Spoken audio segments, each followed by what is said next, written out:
Hello again, my name's Gabe Zolna. Well, I just received an email and I'm going to turn this into a video.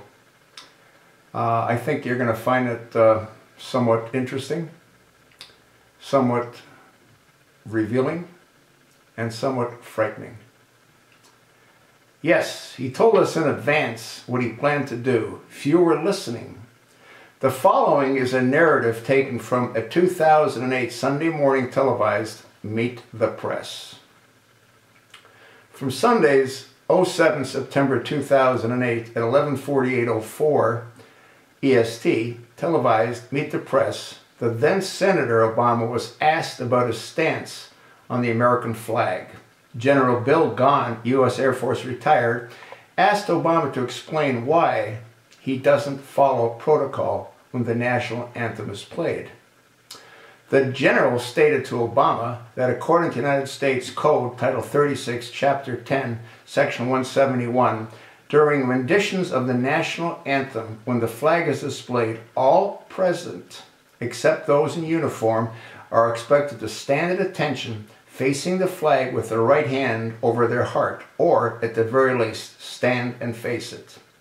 Senator Obama replied, quote, "As I've said about the flag pin, I don't want to be perceived as taking sides. There are a lot of people in the world to whom the American flag is a symbol of oppression.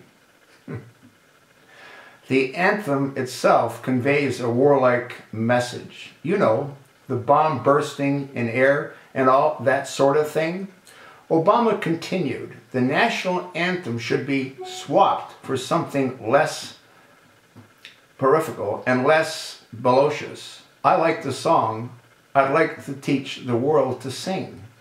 If that were our anthem, then I might salute it.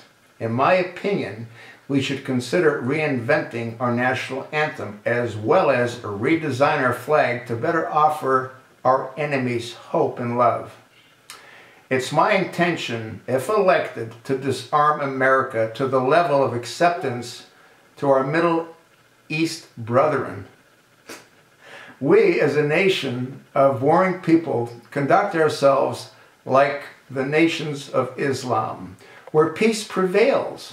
Perhaps a state or period of mutual accord could exist between our governments." Is this guy nuts or what?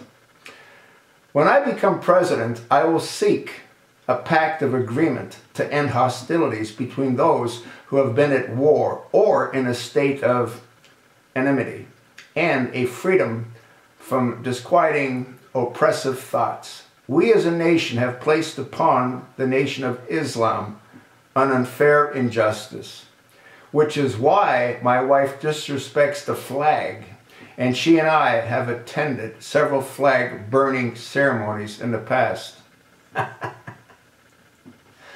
Of course, now I have found myself about to become the President of the United States, and I have put my hatred aside. I will use my power to bring change to this nation and offer the people a new path. My wife and I look forward to becoming our country's first black family. Indeed, change is about to overwhelm the United States of America. Yes, you read it right. Everyone in the United States of America needs to read this. So keep it going. Save America before it's too late. Well, obviously, they won't have to read it since I read it. But there's a number of key points that I'd like to sort of highlight in what I just read to you based on the email that I received. One of the areas you want to focus on is where it says, "It's my intention, if elected, to disarm America." Here's another interesting point that was highlighted. "We as a nation have placed upon the nations of Islam an unfair injustice." How the hell could he have said that? And how the hell could the American people be so bloody stupid to put this monster into the Oval Office? Now how about this? And he said, "She and I have attended several flag burning ceremonies in the past." Then he goes on to say, "Of course now I found myself about to become the President of the United States, and I have put my hatred aside." How do you go about putting your hatred aside? What do? You put it in a drawer? And then he says, my wife and I look forward to becoming our country's first black family. Indeed, change is about to overwhelm the United States of America. He's right about it overwhelming. He's not right about it being the first black family, because they're not a family. There is no Michelle Obama. There's a Michael Obama. And those children, do they look like siblings to you? They sure as hell don't look like siblings to me.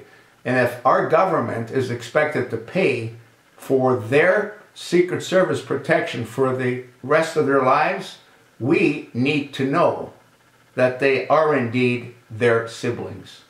We also need to know that Michael is not Michael, and what we'll find is that Michael absolutely is Michael. This is sick. That's what it is.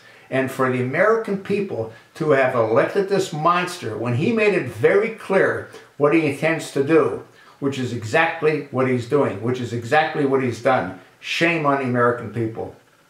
That's all I have to say. Shame on the American people.